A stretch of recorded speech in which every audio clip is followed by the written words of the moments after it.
श्रीपराशरभट्टार्याः श्रीरङ्गेशपुरोहिताः श्रीवत्साङ्गसुधश्रीमान् श्रेयते मेस्तु பூயசே.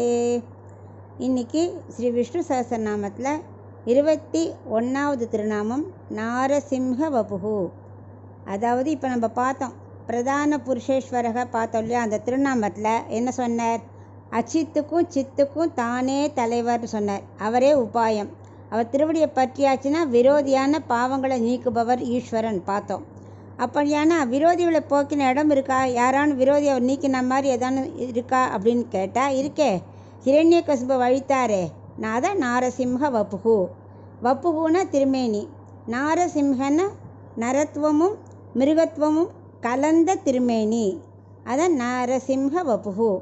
பிரகலாதன்கிற தன் பக்தனுக்காக விரோதியான ஹிரண்யகசிபுவை அழித்தார். எப்படி வந்தார்? தூணில் பாதி சிம்ஹமாகவும் பாதி மனிதனாகவும் வந்தார் இல்லையா. அது ரெண்டு கலந்த திருமேனியாக வந்தார். அதுதான் ரொம்ப விசேஷம். ஏன்னா நிருசிம்மகன்னு சொல்லியிருக்கலாம், வாமனகன்னு சொல்கிற மாதிரி. ஆனால் நாரசிம்ஹன் இழுத்து சொல்கிறார் இல்லையா. ஏன்னா அது ரெண்டும் கலந்த திருமேனி உடையவர். அதனால் அதுவே அந்த திருமேனியே ஒரு அழகு, அதுவே ஒரு உபாயம். விரோதி அழிக்கிறதுக்கு அதுவே உபாயம். அதான் நாரசிம்ஹ வப்புகு அப்படின்னு சொல்கிறார் பீஷ்மர். இப்போ இதுக்கு ஒரு கதை பார்க்கலாம். அதாவது தக்க வடிவத்தில் அருள்பவர்னு அர்த்தம். நாரசிம்ஹ வப்புகுனா நினச்ச வடிவத்தில் எப்படி வரம் கேட்டாரோ அந்த வரத்தில் வந்து விரோதி அழிச்சார் இல்லையா. அதான் தக்க வடிவத்தில் பக்தனுக்கு அருள்பவர். ஒரு ஆதிசங்கரர் என்ன பண்ணார்?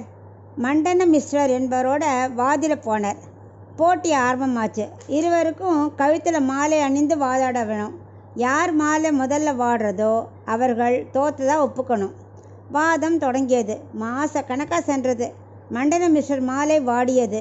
அதனால் அவர் தோற்றதாக அறிவிக்கப்பட்டது. ஆனால் அவர் மனைவி உபயபாரதி சொன்னால், நான் அவரில் பாதி, அதனால் என்னோட வாதாடணும் அப்படின்னா. கணவனை விட ரொம்ப அருமையாக வாதாடினான். கடைசியில் இவ காமசாஸ்திரத்துலேருந்து கேள்வி கேட்க ஆரம்பிச்சிட்டா. சங்கரரோ 8 வயதுலேயே சன்னியாசி ஆகிட்டார் இல்லையா. அவருக்கு இந்த சாஸ்திரம் தெரியாது. அதனால் அவள் சொன்னால், அவங்களுக்கு நான் கொஞ்ச நாள் அனுமதி தரேன், நீங்கள் போய் காமசாஸ்திரம் படிச்சுன்னு என் கூட வாதாடுங்கோ அப்படின்னு சொல்லி அனுப்பிச்சுட்டா சங்கரரை.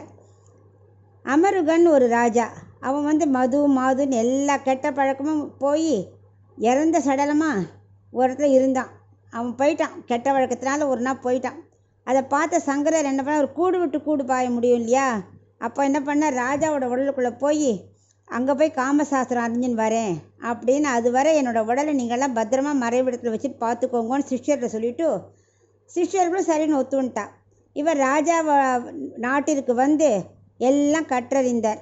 இப்போ தான் கூடு விட்டு கூடி இவர் ராஜாவாக போயிட்டாரே. ஸோ இவர் ராஜாவை வந்துட்டார். அவளுக்கெல்லாம் தெரியாது ஒரிஜினல் ராஜாவா என்னன்னு தெரியல. மந்திரிகளெலாம் பார்க்கலன்னா அவர் இறந்து போனது யாருக்கும் தெரியாது.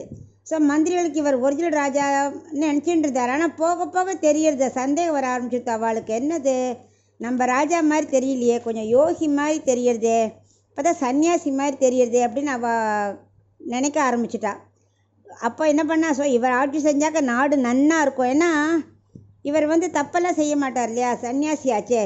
ஸோ அவளுக்கெல்லாம் இந்த சங்கரரை பிடிச்சி போச்சோ. ஸோ இவர் நாட்டை ஆளலாமே அப்படின்னு பார்த்தா, சரி காட்டில் போய் பார்ப்போம், ஒருவேளை அவரோட உடல் இருக்கா, யோகியோட உடல் அங்கே இப்போ அந்த கூட்டுக்குள்ளே இருக்கணும் இல்லையா, இருக்கா பார்ப்போம். இப்போ இவர் ராஜாவாக வந்துட்டார், அப்போ சன்னியாசியோட உடல் அங்கே இருக்கணுமே, அங்கே போய் பார்க்கலான்னு பார்த்தா, அதை போய் பார்த்து நம்ம என்ன பண்ணணும், எரிச்சிடணும். எரிச்சாச்சுன்னா இவர் பர்மனெண்ட்டாக இங்கே ராஜாவாக இருந்துருவார் அப்படின்னு அவளோட எண்ணம்.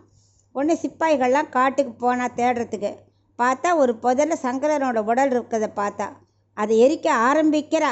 அதுக்குள்ளே காமசாஸ்திரம் கட்டு முடிச்சாலே சங்கரர், அவர் தன்னோட உடலுக்குள்ளே நுழைஞ்சு உயிர் வந்துருத்தோம். கரெக்டாக இவ எரிக்கவும் அவர் உயிர் உள்ளே போகவும் கரெக்டாக இருந்தது.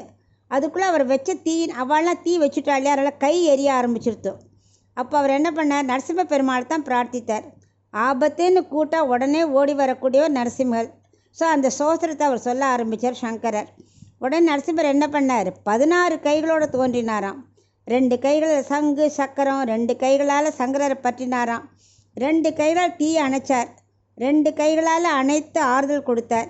2 கைகளால் உடல் தேனை ஊற்றினார் எரியாமல் இருக்கிறதுக்காக. 2 கைகளால் அவரை மேலே தூக்கி பிடித்தார். 2 கைகளால் நான் உன்னை காப்பாற்றி அனுகிரகம் செய்வேன் என்றார். இவ்வாறு நரசிம்மர் அவரை காப்பாற்றினார். 16 கரங்களோடு வந்து சங்கரரை காப்பாற்றி கொடுத்தார். பிறகு அவர் என்ன பண்ணார், காமசாஸ்திரம் வாதாட போனார். அப்போ உபயபாரதியார் அவரிடம் சொன்னால், களவும் கற்றுமர என்று நீங்கள் தெரிஞ்சுக்கணுங்கிறதுக்காக தான் நான் உங்களுக்கு சொன்னேனே தவிர நான் உங்கள்கிட்ட வாதாடலை, நான் தோல்வியை ஒத்துக்கிறேன் அப்படின்ட்டா. உடனே மண்டன மிஸ்ரரும் சங்கரரின் சிஷ்யரானார். வபுகு என்றால் திருமேனி. இவரை காப்பாற்ற நரசிம்ம வடிவத்தில் வந்தார் இல்லையா.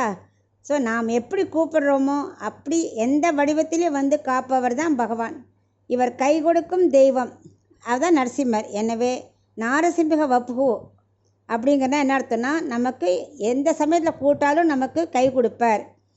அதனால் நம்மளும் நாரசிம்ஹ வபுஷே நமக அப்படி சொல்லி வந்தோமானா நமக்கு எப்போ ஆபத்து வந்தாலும் நரசிம்மர் வந்து நம்மளை கண்டிப்பாக காப்பாற்றுவார். அதான் இந்த திருநாமத்தோட அர்த்தம்.